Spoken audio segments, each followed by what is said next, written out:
மிகப்பெரிய சக்கரவர்த்தி அவன். அவனுக்கு கீழ் பல சிற்றரசுகள் உள்ளன. ஒருமுறை இந்த அரசனின் அவைக்கு வருகை தந்த சீன தேசத்து சேர்ந்த அறிஞர் ஒருவர் தாயை இழந்த 2 பஞ்சவர்ண கிளிக்குஞ்சுகளை பரிசளித்துவிட்டு சென்றார். பஞ்சவர்ண கிளியை அதிர்ஷ்டத்தின் சின்னமாக கருதுவர் என்பதால் அரசன் மிகவும் மகிழ்ந்து தனது நாட்டின் பறவைகள் பயிற்சியாளரை அழைத்து, இவற்றை நல்ல முறையில் பராமரித்து பழக்கப்படுத்தி பறப்பதற்கு பயிற்சியளியுங்கள் என்று கட்டளையிட்டான். மாதங்கள் உருண்டோடின. பறவைகள் எப்படி வளர்க்கின்றன, நன்றாக பறக்கின்றனவா என்று தெரிந்து கொள்ள பயிற்சியாளரை அழைத்தான் மன்னன்.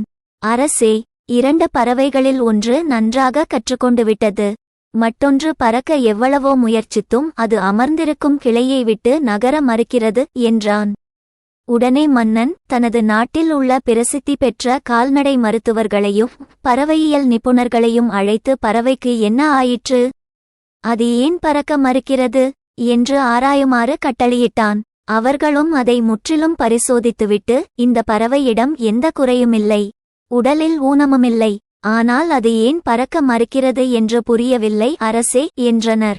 உடனே தனது அமைச்சரை அழைத்து, என்ன செய்வீர்களோ ஏது செய்வீர்களோ தெரியாது, இந்த கிளி இன்னும் 2 நாளில் பறக்க வேண்டும் என்றான் கண்டிப்புடன். சில நாட்கள் கழித்து ஒரு நாள் தனது மாளிகையின் உப்பரிகையிலிருந்து வெளியே பார்க்கிறான். கிளி அதே இடத்தில்தான் உட்கார்ந்திருந்தது, நகரவே இல்லை. என்னவோ போலிருந்தது. மன்னனுக்கு இதற்கு என்ன ஆயிற்று, ஏன் பறக்க மறுக்கிறது என்று தெரியவில்லையே. நாட்டுப்புறத்தில் உள்ள வயலில் வேலை செய்யும் விவசாயிகள் அல்லது மூத்த குடிமக்கள் எவரையேனும் அணுகி இது பற்றி கேட்க வேண்டும். அவர்களுக்கு ஒருவேளை இது பறக்க மறுப்பதன் காரணம் தெரிந்திருக்கலாம் என்று கருதி உடனே காவலர்களை அழைத்து, நாட்டுப்புறத்திற்கு போய் யாரேனும் ஒரு மூத்த விவசாயி ஒருவரை அழைத்து வா என்று கட்டளையிட்டான். அடுத்த நாள் காலை கண் விழிக்கும் போது அந்த பஞ்சவர்ண கிளி மரத்தை சுற்றி அங்கும் இங்கும் பறந்து கொண்டிருப்பதை பார்த்தான்.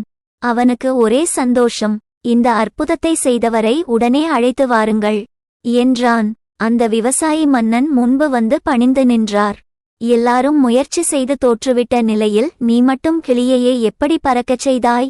மன்னன் முன் தலையை வணங்கியபடி விவசாயி சொன்னார். அது ரொம்ப சுலபமான காரியம் அரசே.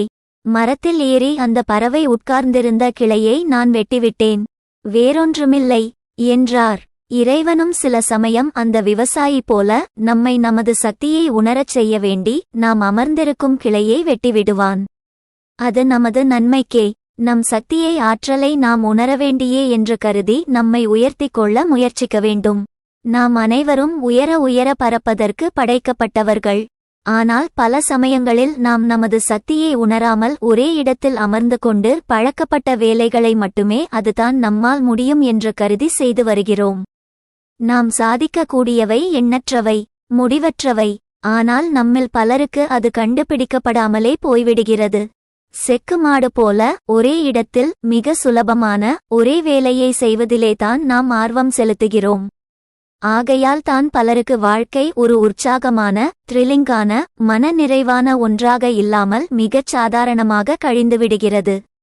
நாம் அமர்ந்திருக்கும், ஒட்டிக்கொண்டிருக்கும் பயமென்னும் கிளையை வெட்டி எறிந்து உயர பறக்கும் பெருமிதத்திற்காக சுதந்திர பறவைகளாய் நம்மை விடுவித்துக் கொள்வோம். நாம் சாதிக்க பிறந்தவர்கள்.